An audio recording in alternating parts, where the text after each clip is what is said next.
Hello, good morning students.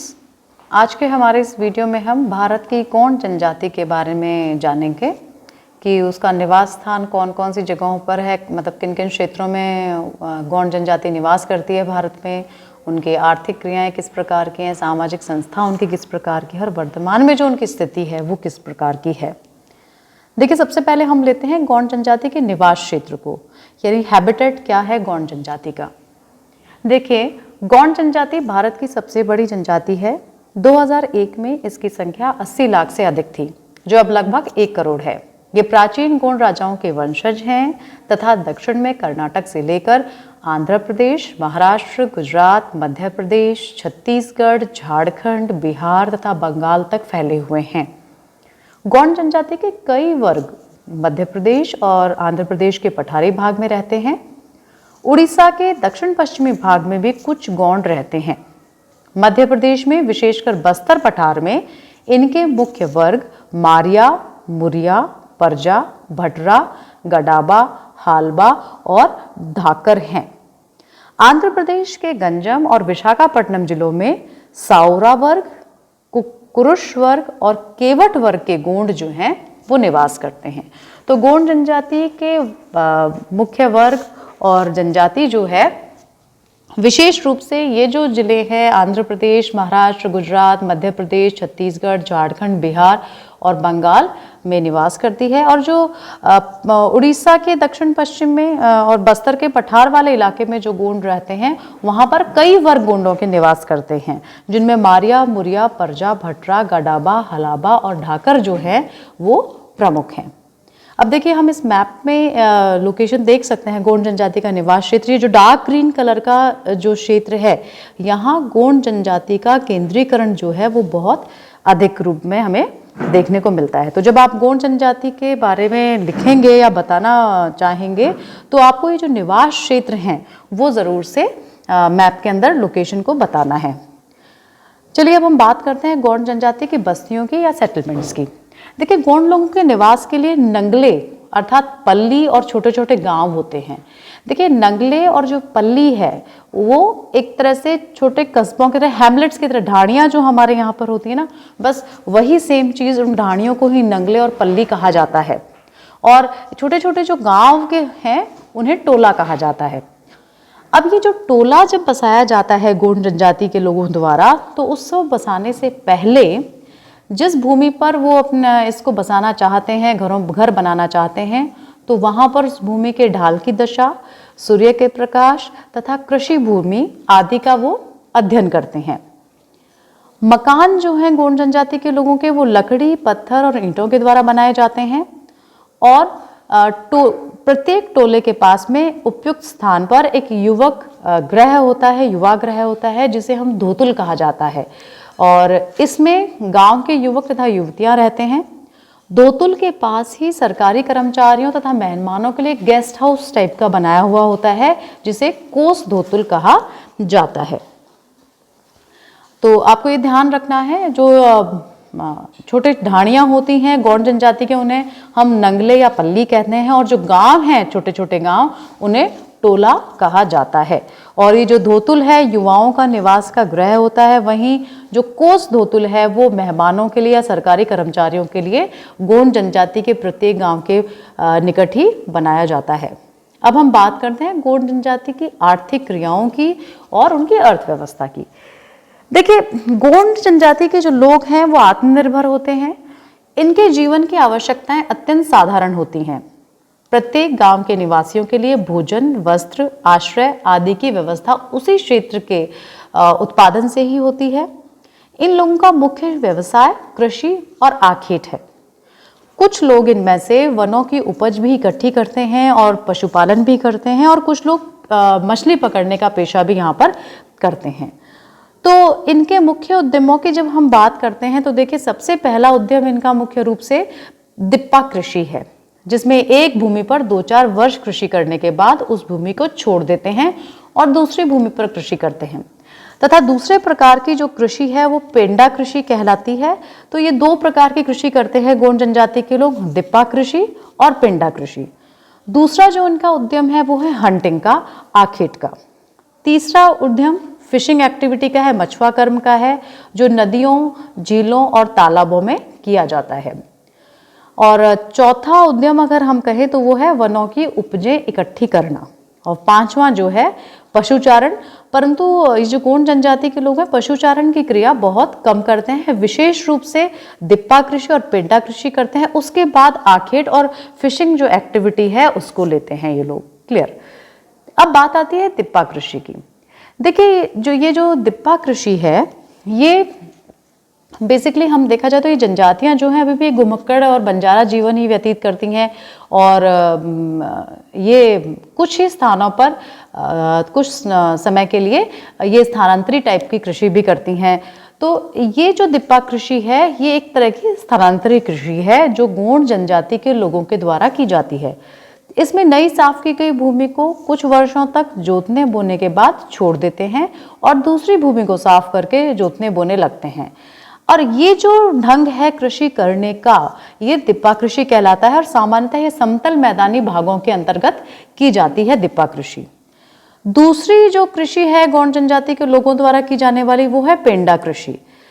अब बस्तर का जो एरिया है, छत्तीसगढ़ और मध्य प्रदेश का ये जो पठारी भाग है, इन भागों के ढाब में जो पहाड़ी ढालों पर पेंडा कृषि गोंड जनजाति द्वारा की जाती है, जिसमें सीढ़ीदार खेती की कृषि होती है। तो देखा जाए तो अगर पेंडा और दिप्पा कृषि में हम अंतर देखें तो ये है कि जो दिप्पा कृषि है वो स्थानांतरित कृषि जो है मैदानी भागों में की जाती है, वहीं जो पेंडा कृषि है वो पहाड़ी या पठारे ढालों पर की जाती है और ये सीढ़ीदार प्रकार की कृषि होती है। दिप्पा और पेंडा कृषि में एक बात की समानता है कि प्रत्येक फसल के उगने के बाद भूमि को 2 या 3 वर्षों के लिए परती छोड़ दिया जाता है, जिससे उसमें जंगली झाड़ियां और घास आदि फिर से उग सके और भूमि की जो फर्टिलिटी है, उर्वरता है, वो बढ़ सके। जिन भागों में जल प्राप्त होता है वहां ढालों से छोटी छोटी नहरें काटकर नीचे खेतों की ओर लाई जाती हैं। खेतों में मिट्टी की आर्द्रता को बनाए रखने के लिए ढाल के नीचे भागों में लकड़ी के लट्ठे रख दिए जाते हैं, जिनके द्वारा बहता हुआ जल मिट्टी में ही रुक जाता है। भूमि संरक्षण की यह विधि मानव द्वारा देखा जाए तो वातावरण समायोजन का एक बुद्धिपूर्ण उदाहरण है, जिसे मनुष्य ने शताब्दियों के बाद सीखा है और एक अनुभव के बाद सीखा है। तो हम कह सकते हैं कि जो पेंडा कृषि है ये वातावरण समायोजन का एक बुद्धिपूर्ण उदाहरण भी हम कह सकते हैं। हालांकि ये जो स्थानांतरण कृषि की क्रिया है इस पे गवर्नमेंट ने काफ़ी रोक लगाई है, क्योंकि काफ़ी वन नष्ट हो जाते हैं इसमें, लेकिन फिर भी ये प्रैक्टिसिंग स्टेज में है। हालांकि अब जो इनका ये जो दिप्पा और पिंडा है इसका स्थायीकरण जो है वो होना शुरू हो गया है। अब हम बात करते हैं गोंड जनजाति द्वारा जो फिशिंग एक्टिविटी है, मछुआ कर्म है, उसको लेकर। देखिए कुरुक, केवट और धीमर वर्ग के जो गोंड हैं, कुरुक, केवर और धीमर वर्ग के गोंड लोग फिशिंग एक्टिविटी द्वारा या मछुआ कर्म द्वारा अपना जीवन बिताते हैं।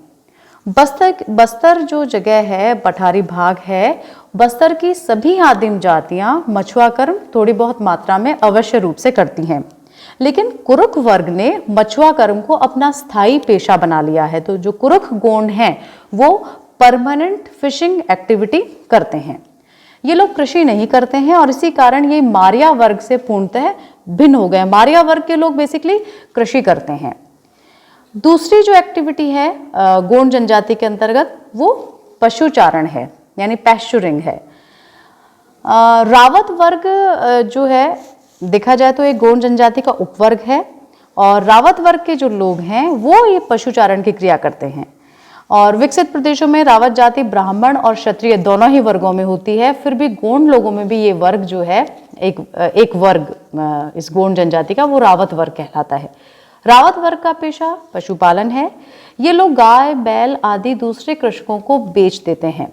रावत लोगों को दूध दही के बदले में अनाज और अन्य वस्तुएं मिल जाती हैं। कुछ लोग कस्बों में जाकर भी अपना दूध बेचने का और दही बेचने का व्यापार करते हैं।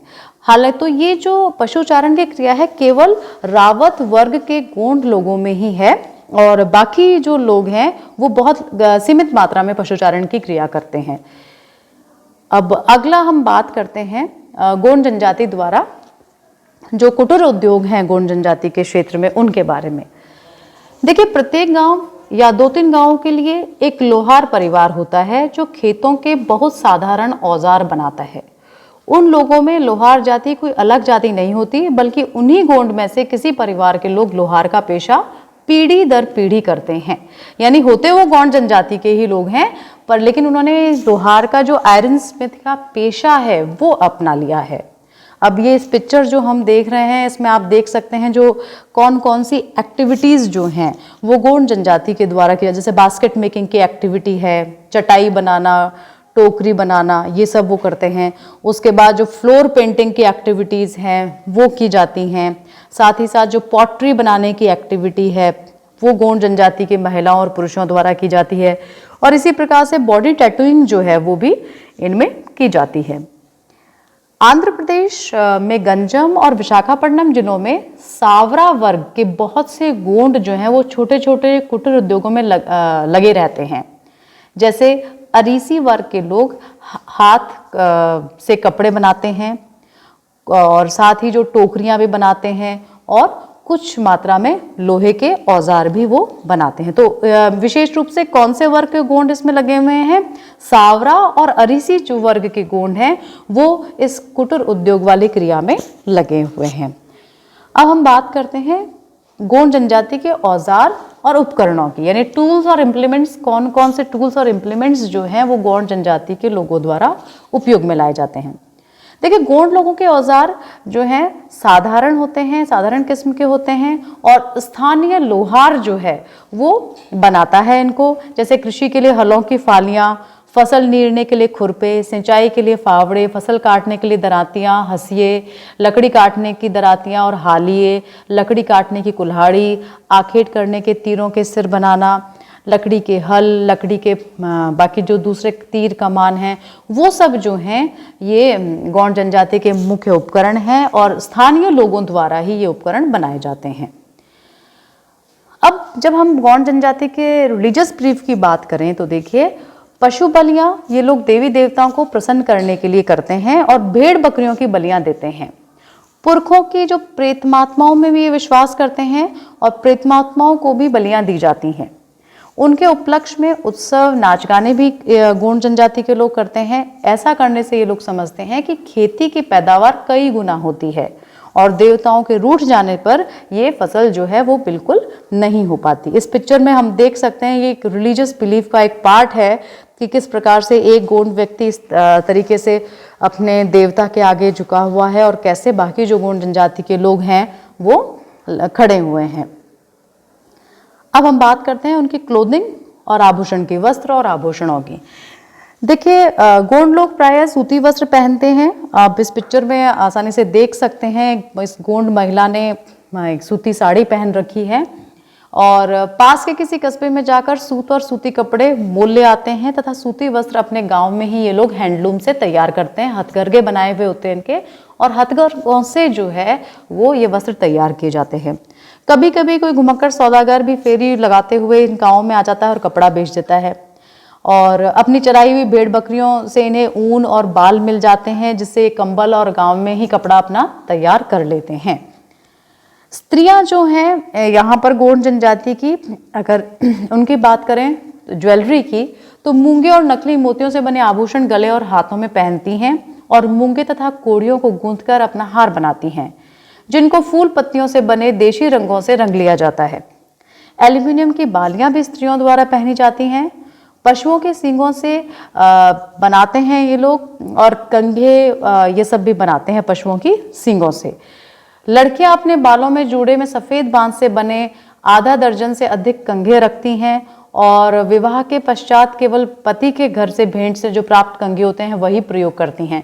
साथ ही साथ स्त्री और पुरुष दोनों में जो टैटू बनाने की प्रक्रिया है वो बहुत फेमस है, तो टैटू भी ये लोग बनाते हैं।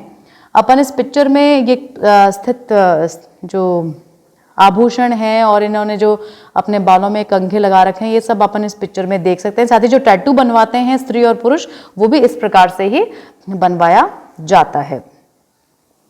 अब हम आते हैं गौंड जनजाति में जो श्रम मजदूरी और जो कबाड़ी प्रथा है उसके बारे में चर्चा करते हैं हम। देखिए, मजदूरी जब गौंड जनजाति के लोग मजदूरी भी करते हैं और मजदूरी के बदले में प्रायः अनाज और उनको कुछ रुपया दिया जाता है।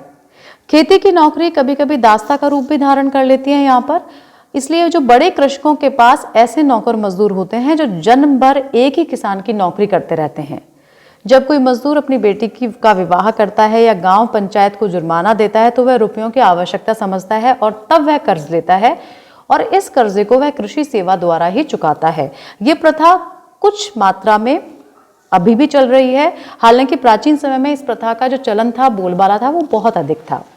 इस प्रथा को कबाड़ी मजदूर प्रथा कहते हैं।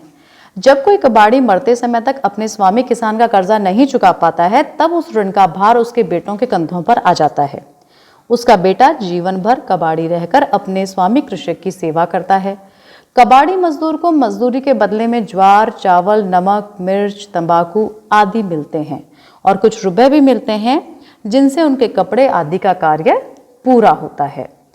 लेकिन देखिए, अब काफी परिवर्तन हुआ है, तो ये जो कबाड़ी प्रथा है काफ़ी हद तक कंट्रोल हो गई है और बंद कर दी गई है ये, क्योंकि विकास और परिवर्तन जो हुआ है भारत में स्वतंत्रता के बाद उसमें काफ़ी लॉज बन गए हैं इस प्रथा को बंद करने के। और जो उनका जो गौंड जनजातियों का जो और साथ ही जो अन्य जनजातियां हैं उनका जो आर्थिक स्तर है उसको ऊंचा उठाने का प्रयास किया जा रहा है। पिछले 60 वर्षों से गौंड लोगों को निर्माण उद्योगों में श्रमिक कार्य करने की बड़ी सुविधाएं मिली हैं।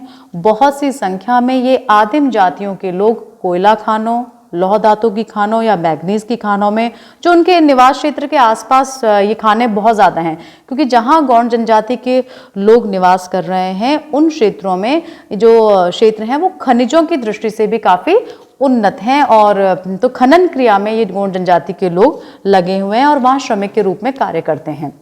भिलाई इस्पात निर्माण केंद्रों में तथा अन्य मशीन निर्माण केंद्रों में भी ये लोग श्रमिक कार्य करते हैं।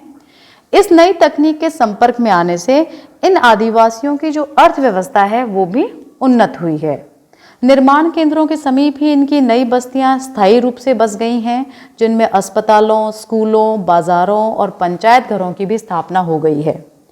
नारी जीवन की कठिनाइयां भी अगर हम देखें तो गौंड जनजाति के जो महिलाएं हैं उनकी कठिनाइयां भी काफ़ी कम हो गई हैं।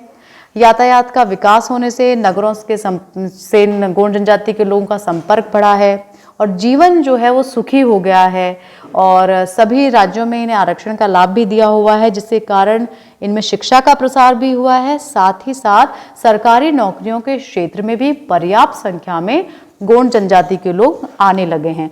तो विकास के बाद जो है इस जनजाति के लोगों में परिवर्तन होने लगा है, उनके जीवन स्तर में भी, और जो उनका सामाजिक संगठन है और जो आर्थिक क्रियाएं हैं उनमें भी काफ़ी परिवर्तन होने लगा है।